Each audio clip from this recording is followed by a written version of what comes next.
Hello and welcome to PLZ Soccer. We're live across most channels on our social media. It's been a quite remarkable 24 hours for Celtic Football Club in their history. I'm joined by Peter Martin. Peter, Brendan Rodgers has resigned. Can you give me your thoughts?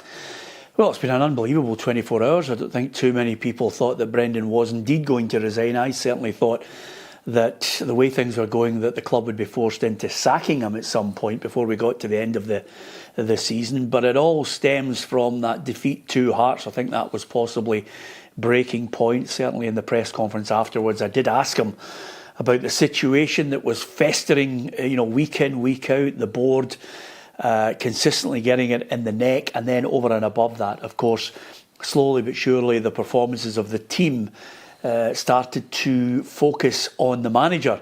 And I asked him if indeed he was going to take responsibility for those performances. And I think while he was a little bit prickly, I have to be honest with you, nevertheless he answered the question and said, he takes all responsibility with regards to the team's performances and the results. But even I would not have suspected that he would resign.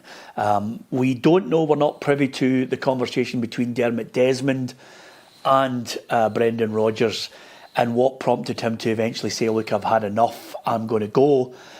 It must have been something that wasn't certainly amicable, because what followed after that and the statement that came out from Dermot Desmond is basically savaging the manager, and he didn't pull any punches on that press release. No, definitely. As I said, we're live across social media, so give us your thoughts. We've had a comment here from Joseph McGonigal saying that there's faults on both sides, Peter. Would you agree with that? Yeah, I think Joseph's 100% correct, because I think, Brendan will look back at his second stint in charge and he can see the title wins, and we can see the performances starting to improve in European football. And I basically have written a column which is on the PLZ Soccer website. Is you can actually draw a line in the sand. There's a timeline where you can see where the cracks start to show, and that's the 12th of February in the Allianz Arena. Celtic were absolutely magnificent, but just as an undercurrent to that story, as well as coming oh so close to knocking out Bayern Munich in the Champions League knockout phase, there was, of course, the unhappy manager about Kyogo being sold prior to that game in the January transfer window, and then no replacement brought in. And I think that angered him. And you start to wonder, it's ifs, buts and maybes, but if there was a replacement, could he have made the difference in that game against Bayern? Nevertheless, Brendan rightly got all the plaudits for the way his team played. Now, subsequently, since then, instead of being able to build on that great performance against Bayern Munich, Celtic went backwards. And I think the point that Joseph makes there is Celtic went backwards because the board got it wrong.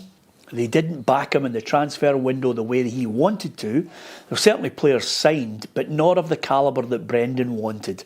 Now, did he sanction all of those signings? Dermot Desmond is 100% resolute in the fact that he signed off on these specific deals. Well, I'm not so sure I buy into that from Dermot Desmond. I think if he was just ticking boxes to say, OK, I'll take them for the squad, he certainly did not buy into some of the individual players that came in the door at Celtic Park. My God, Inamura came in and a week later he'd been slaughtered by the manager.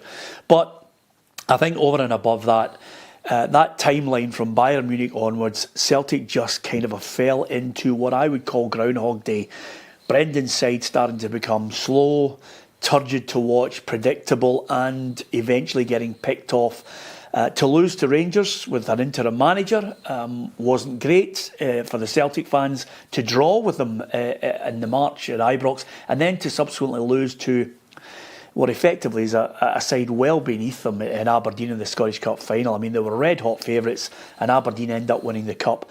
That started the alarm bells. And just when you thought in the summer that the board would back him and give him the quality, it didn't materialise. It was a shambles. And going back to Joseph's point, it was a shambles that eventually resulted in a poor transfer window, a botched job at trying to get a striker, and in the end they got Iheanacho because he was, free of any contractual obligation. It ended up poor, left the Celtic fans angry. left them angry because there's huge amounts of money in the bank. And then what unfolded week by week from Brendan Rodgers was basically a narrative that was slaughtering the board. Every message was thinly veiled swipes at the board, and he never stopped. And I think in the end, probably the board had had enough of Brendan spinning the stories according to Brendan. They wanted to redress the balance, and boy, did the majority shareholder do that. Absolutely. Just going back onto Brendan, is an interesting point about him saying that he takes responsibility. We've got loads of people, thank you so much to so many of you for joining us, saying that it's not taking responsibility, walking away. Would you agree with that? Yeah, 100%. I mean, I've used the word coward. It's the coward's way out. He can't take responsibility and then walk away. He's got to sit in there and try and get something out of the squad. And remember, this is Brendan Rodgers with a squad that might not have been to his liking, with individual players that he wanted in of a certain quality, but he still had a huge amount of players to call on, and players that were easily talented enough to beat Kairat Almaty. I mean, they were knocked out by a pub team as far as European standards are concerned. Then they lost to Dundee. Remember, this is Dundee who were beaten by Falkirk at the weekend. So, and they would have been beaten by Motherwell had it not been for a gift from the Motherwell goalkeeper to get them back in the game. They were played off the park by Motherwell. So, at the end of the day, Brendan's side started to become predictable. The fans were not happy with the way they were playing. And the manager just showed this constant petulance, throwing the dummy out of the pram because he wasn't getting his own way. The board have a certain amount of blame, and the fans have let them know. Not any mainstream media, not individual pundits or journalists. The fans have let them know that they're not happy with the way they conducted their business, not just in this window, but over a sustained period of time. And the board's arrogance and disdain for that, you only have to look at the previous statements that were released by them. But over and above that, we have to look and say, the buck stops with the manager. The results are not good enough. They're now 8 points behind Hearts. And remember, Hearts at the weekend, they're not a great side. They contain 6 players that were involved in trying to get themselves away from relegation last season. So Celtic fans are not fooled by that. The Hearts players showed a greater desire. They wanted to win it. They wanted to post a message of intent that they were serious title challengers. All Celtic got was a couple of performances from people that you would expect. But some of the big players that should be able to step up in a game like that were found wanting. He ended up, of course, Brendan, as ever, trying to prove a point by throwing youngsters into the game when they really should have been nowhere near it. And in the end, Dane Murray copped it, on 2 or 3 occasions when the youngster really should have been one of those guys that you blood when the leagues are won, when there's a chance to go to a lesser side and give him the experience with more experienced players. That didn't materialise, and the straw that broke the camel's back was just basically, after he comes out of the press conference, he's clearly had a discussion. Dermot's unhappy, and the board have just decided unanimously, listen, he's resigned. Now we have to get someone in to steady the ship. And lo and behold, the only thing missing today is a DeLorean car drives up, and Martin O'Neill gets out of it with Sean Maloney in the back seat. Anyway, I mean, he's here. We know Martin well. He's been on the show on numerous occasions. I know him from my time as a journalist and reporter going into press conferences with him. He will absolutely give his all for Celtic, whatever the term is, even if it's just short term, 3 or 4 games, or if he takes them to the summer. I'm not so sure it'll take that long. Yeah, well, going back to Dermot Desmond's statement, he certainly didn't hold back. We'll look at a couple of bullet points here briefly. He said, when we brought Brendan back to Celtic 2 years ago, it was done with complete trust and belief in his ability to lead the club into a new era of sustained success. Unfortunately, his conduct and communication in recent months have not reflected that trust.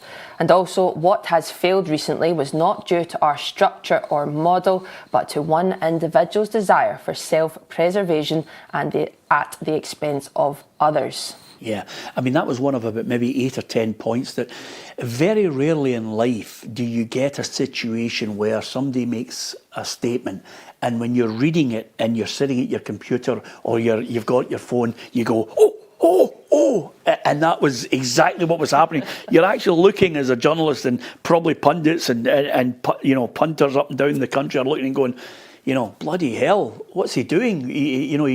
Dermot basically just took a baseball bat from out of his jacket and just started battering him. And that's the only way I can describe it. And listen, he has every right to do so. He's a majority shareholder with a board, like it or lump it. He's there, he's in control. I don't see that board relinquishing any power soon. Doesn't matter how many bouncy balls they bring to the games and how many banners. This board is rock solid together, and they will not budge, and they will maintain that solidarity with each other. So the Celtic fans are going to have to get used to that, but what they're going to do now is wait and see the next appointment. And the next appointment is going to be really interesting. I don't think it should be Ange Postecoglou, because I know you're thinking about asking me that. I don't think it should be Ange Postecoglou. I think Celtic's board need to show a modicum of humility and understanding and communication with the supporters and say, look, we've made mistakes. We maybe didn't admit them in the statement. We maybe didn't admit them to you in that private meeting we had with all the supporters associations. Maybe now's the time to build bridges.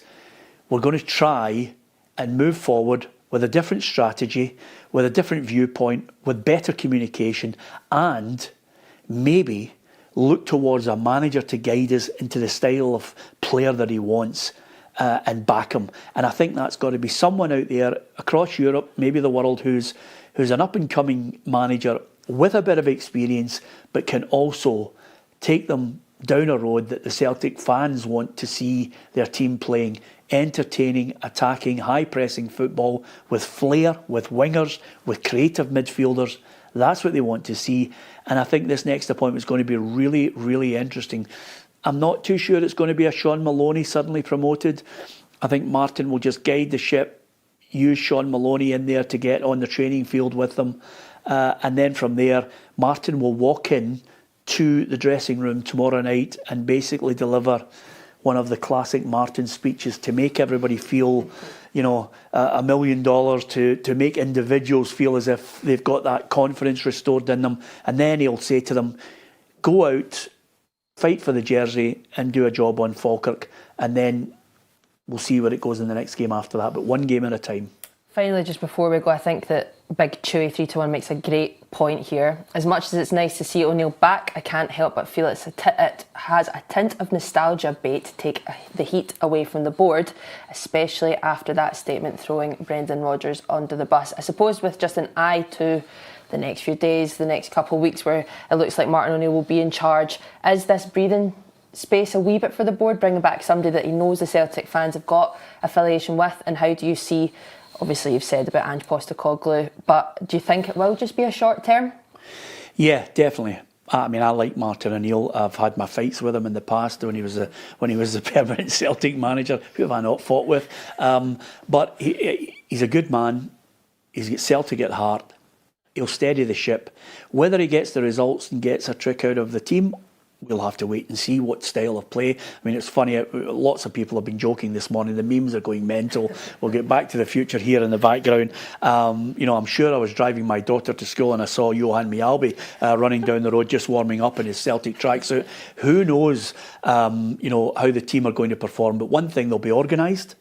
And I think a lot of them will look and say to themselves, maybe we're playing for a future. Maybe we owe the Celtic fans a performance.